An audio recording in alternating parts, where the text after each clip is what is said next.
El siguiente programa es presentado por Cadena NBI. Vamos a la palabra del Señor con esta serie llamada Discípulos y Sacerdotes. Vamos a mirar la primera parte. Esdras capítulo 2, versículo 70. Dice: y habitaron los sacerdotes, los levitas, los del pueblo, los cantores, los porteros y los sirvientes del templo en ciudades, y todo Israel en sus ciudades. Aquí está hablando ya el retorno del exilio. Después de los 70 años que estaban cautivos en Babilonia, ellos ahora retornan. Después de esos 70 años. La Biblia tiene un lenguaje, ya usted lo sabe porque se lo he enseñado, tiene un lenguaje parabólico. ¿Por qué? Porque la Biblia fue escrita en parábolas. Entonces todo tiene significado y tiene un simbolismo. Todo lo que está escrito en ella. ¿Qué significa el nombre de Babilonia? Confusión. Entonces, ¿quién gobernaba a Babilonia? Un espíritu de confusión. Mire, este espíritu de confusión, el principal objetivo, la principal función de él es que tú no entiendas. ¿Cómo sabemos que alguien está siendo gobernado por un espíritu de confusión? Porque no entiende. Se le dicen las cosas y no entiende. Hubo un evangelista en los años 90 que le apodaron la metralleta de Dios. Porque hablaba y no paraba, hablaba y no tomaba agua, hablaba.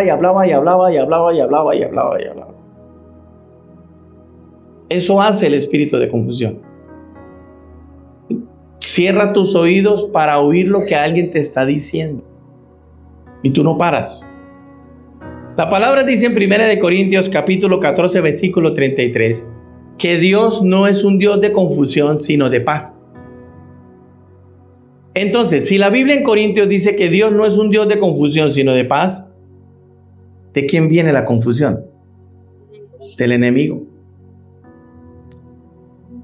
Entonces, cuando usted tiene confusión, no tome decisiones. Porque está tomando decisiones guiadas por el enemigo. Usted lo que tiene que pedirle a Dios cuando tenga que tomar una decisión es: Señor, dame paz. Si esto viene de ti, dame paz. Si no,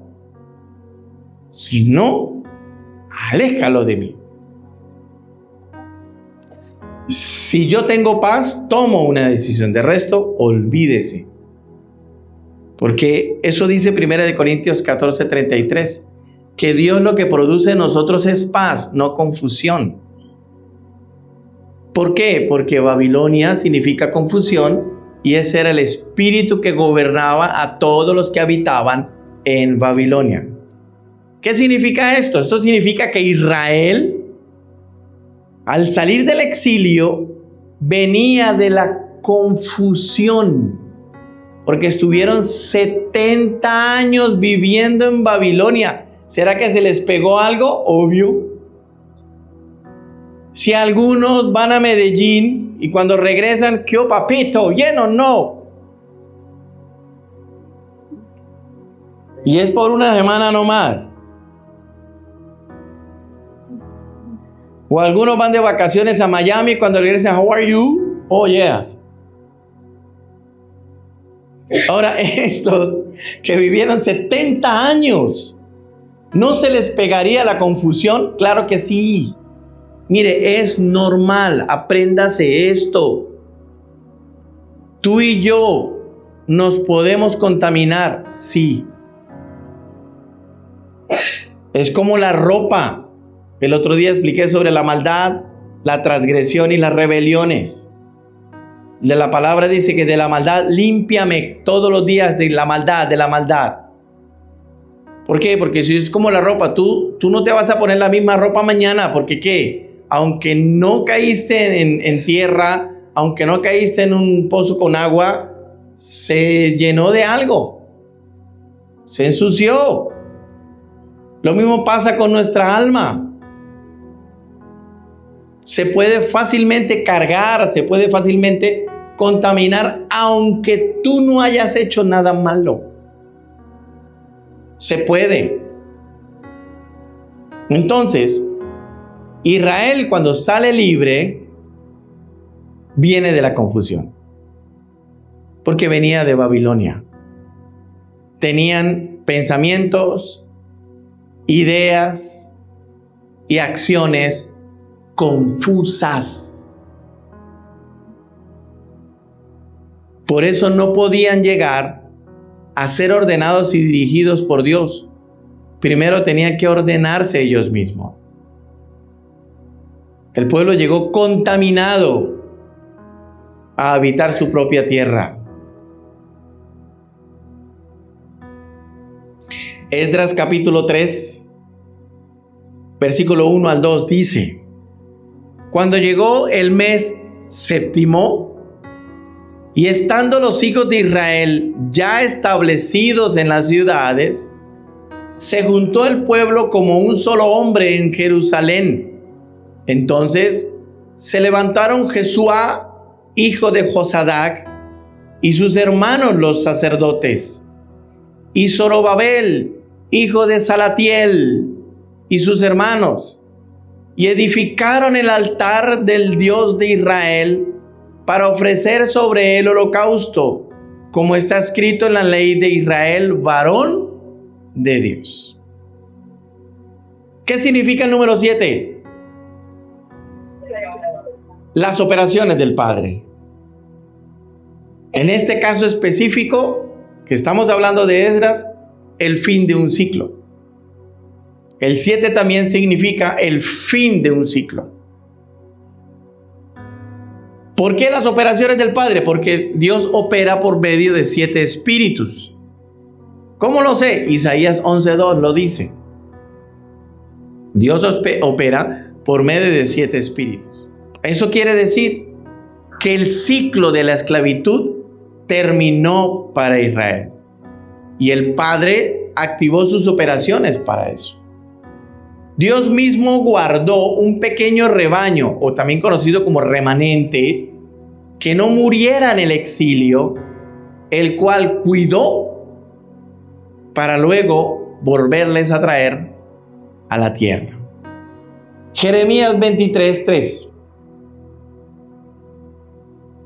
dice: y yo mismo recogeré ¿qué? El remanente, el rebaño de mis ovejas, de todas las tierras a donde las eché, y las volveré y las haré volver a sus moradas, y crecerán y se multiplicarán. Aquí este texto está diciendo que un día Dios iba a traer un remanente que guardó para que volvieran a la tierra prometida. Esta promesa se cumplió fielmente. Al hablar de Babilonia, estamos hablando del imperio más grande de todos los tiempos, cuyo rey era Nabucodonosor, el que por soberbia se volvió loco. ¿Por qué? Por soberbia. ¿Cómo sabemos que alguien es soberbio? No reconoce sus errores, le echa la culpa a los demás, no acepta nada. Soberbia. En la Biblia las palabras tienen un valor intrínseco. Es decir, que algunas palabras el mundo las entiende de una manera, pero en la Biblia no. No es el mismo significado, no es el mismo entendimiento. Vamos a mirar el ejemplo A de valor intrínseco. Nehemías 8:12. Mire esto. Y todo el pueblo, ¿a dónde se fue? Uy, qué bien.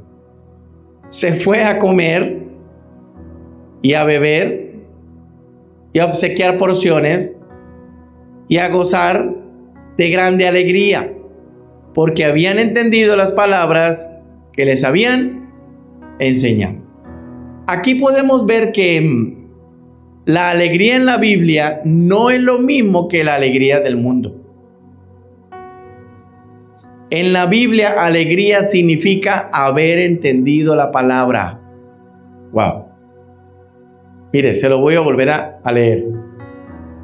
Y todo el pueblo se fue a comer y a beber y a obsequiar porciones. Y luego, a gozar de grande alegría. ¿Y cuál fue la causa de la alegría? Porque habían entendido las palabras que le habían enseñado. ¿Sí ve qué diferencia? Entonces, ¿qué significa alegría en la Biblia? Entender la palabra enseñada. Eso es lo que significa alegría en la Biblia. Yo me alegro porque entendí la palabra que me enseñaron. ¡Wow! Por eso cuando entendemos lo que nos enseñan, nos alegra. Salmo 101. Cantad alegres a Dios, habitantes de toda la tierra. ¿Cantad cómo? ¿Y por qué están cantando alegres? Porque entendieron la palabra. ¿Sí ven? Entonces, cuando usted entiende la palabra, cante de alegría, dele gracias a Dios. Pastor, ¿por qué tantos años yo sin estudiar? Hágale. Te vas a sorprender cómo el Señor te abre el entendimiento. Pastor, que yo solamente llegué hasta segundo primaria. Hágale. Vas a ser seminarista. Te vas a graduar. Gracias por los amenes.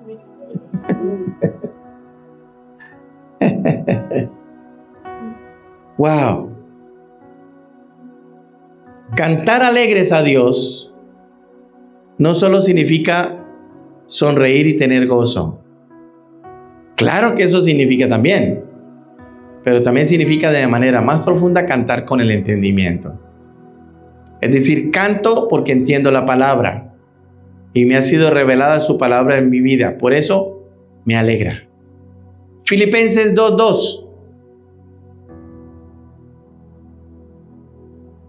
dice, completad mi gozo. Entonces, ¿qué está incompleto?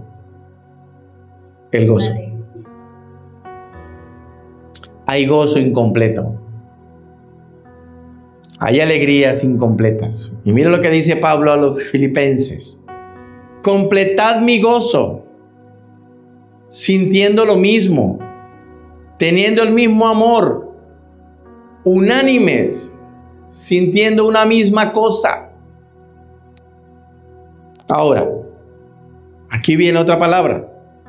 La palabra gozo en la Biblia, mire esto, significa estar en unidad y unanimidad.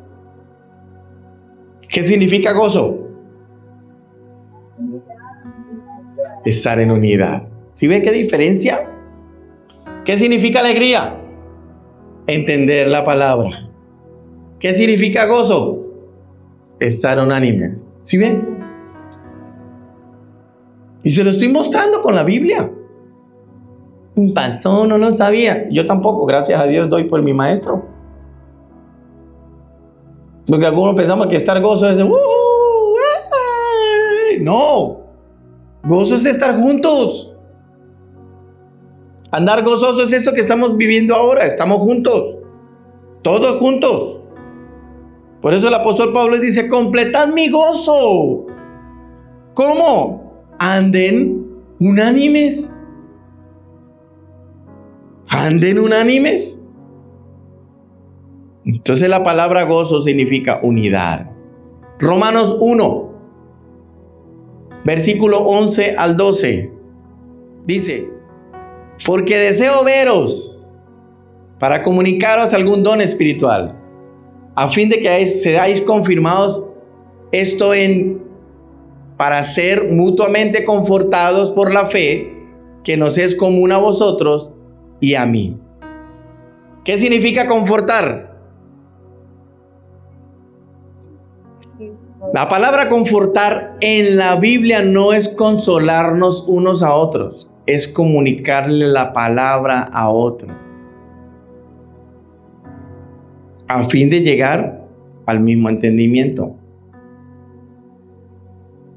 Eso es lo que significa la palabra confortar en la Biblia, ¿no? La palabra estableció también tiene valores importantes que vamos a ver. Marcos 3 del 13 al 14. Vamos a ver el valor intrínseco en la palabra estableció.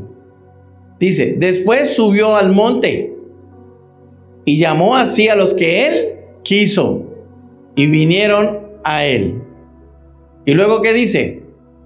Y estableció a 12 para que estuviesen con él y para enviarlos a predicar.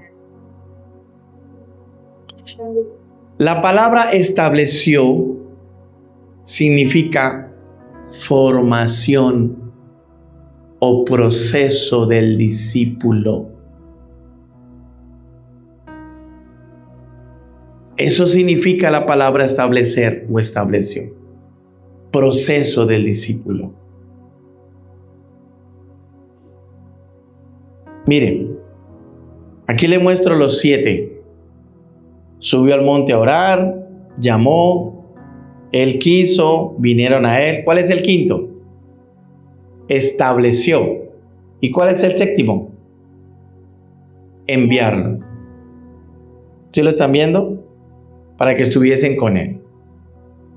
Un discípulo no se puede enviar a predicar hasta que no esté bien plantado y firme, es decir, establecido, adquiriendo una formación para borrar todo indicio de confusión en su vida.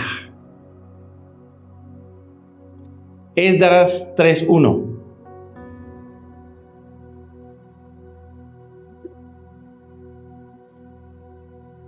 Retomamos el texto y dice, cuando llegó el mes séptimo y estando los hijos de Israel ya establecidos en las ciudades, se juntó el pueblo como un solo hombre en Jerusalén.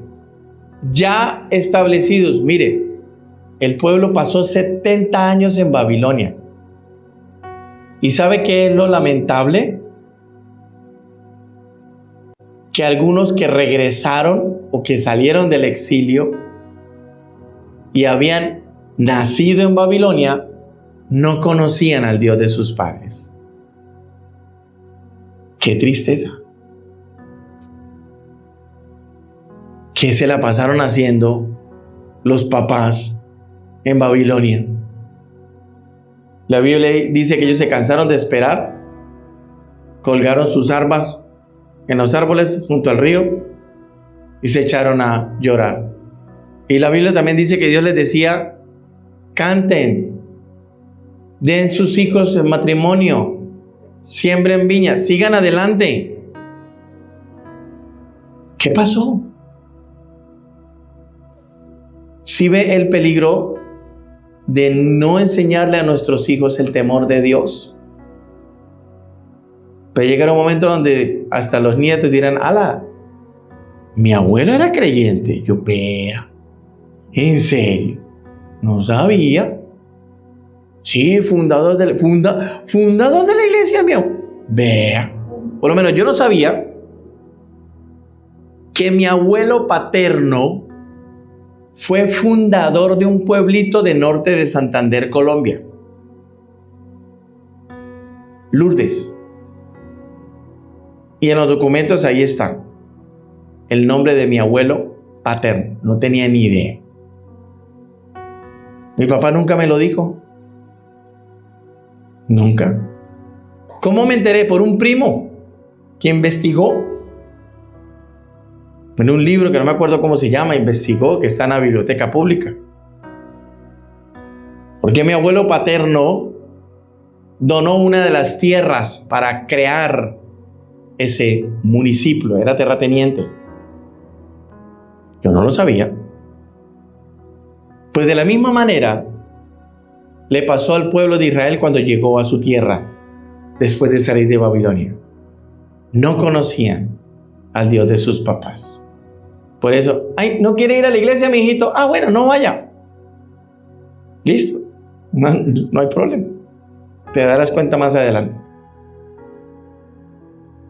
Ay, que, papi, hoy estás de mal genio y no quieres ir a la iglesia. Bueno, mi amor, no vaya. Está bien. No hay problema. ¿Qué va a pasar con el tiempo? La confusión les va a gobernar. Entonces, no se van a acordar del Dios de sus padres. Por eso aquí dice, y estando los hijos de Israel ya establecidos, ¿qué tuvo que hacer Dios? Los levitas tuvieron que desempolvar los libros de la ley, sentar al pueblo y empezarles a enseñar otra vez la ley de Moisés. Y ellos, ay, ¿en serio? Ay, ese es nuestro Dios. Ay, nuestro Dios hizo eso con las 10 plagas. Wow, nuestro Dios hizo eso, les dio maná. Estaban como que sorprendidos con una nueva historia, ¿no? Por eso Dios tuvo que sacarlos de la confusión para luego establecerlos. Y así hay más de un cristiano confundidos. Entonces, ¿qué nos está diciendo este verso? Esto significa que el pueblo pasó 7 meses siendo formado, siendo establecido, para luego habitar firmemente la tierra donde estaban y valorar y entender que esa era la tierra prometida. Ellos venían de la confusión, pero ahora todos pensaban lo mismo, hablaban lo mismo. Ya no hay confusión. Por eso fueron establecidos. Lo mismo pasa con una iglesia. Todos deben pensar lo mismo. Todos debemos unirnos por un mismo propósito. Todos. Por eso es importante que entendamos cómo se establece un discípulo y cómo se establece un sacerdote. A lo mejor en el lugar donde tú trabajas, constantemente te estén dando capacitaciones. ¿Qué salió una nueva ley? Entonces hay que actualizarnos. ¿Qué salió, no sé, algo nuevo? Entonces hay que actualizarnos. ¿Cierto? Eso acostumbran a hacerlo en algunas empresas. ¿Que nos tenemos que reunir? Sí. Pues usted en su parte espiritual también lo hace. Cada vez que vienen los miércoles a las meditaciones, ¿qué estás haciendo? Estás siendo establecido. Estás alejando la confusión de tu tienda. No sé si le ha pasado.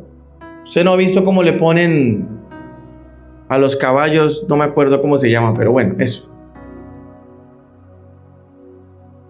Y alrededor tienen un campo amplio, pero como ellos están tapados a su alrededor, ellos solo caminan mirando hacia el frente. Eso hace la confusión.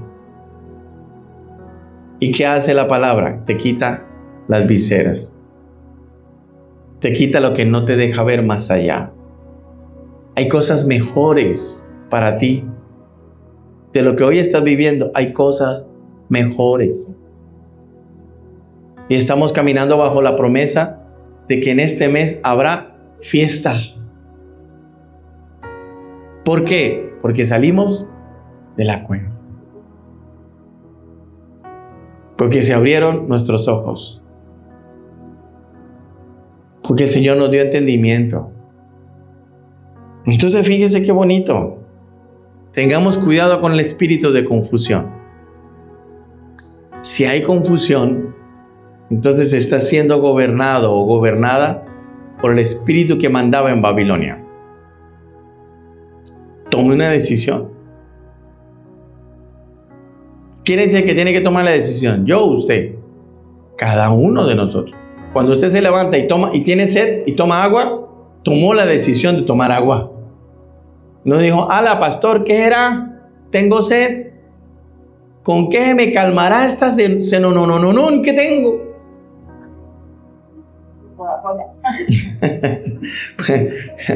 Es como complicado, ¿no? Cuando usted se bañó y se vistió para venir a la iglesia el día de hoy, yo no tuve que decirte qué te ibas a poner. ¿Lo hiciste? Entonces lo mismo debes hacerlo en tu vida personal. Consúltale a Dios. Señor, dame paz para tomar una decisión. ¿Y sabe? Yo he aprendido que las decisiones más dolorosas son las que más paz producen con el tiempo. Las más dolorosas son las que producen una paz duradera. Entonces, por eso, no nos dejemos gobernar por el espíritu de confusión. Este programa fue presentado por Cadena NBI.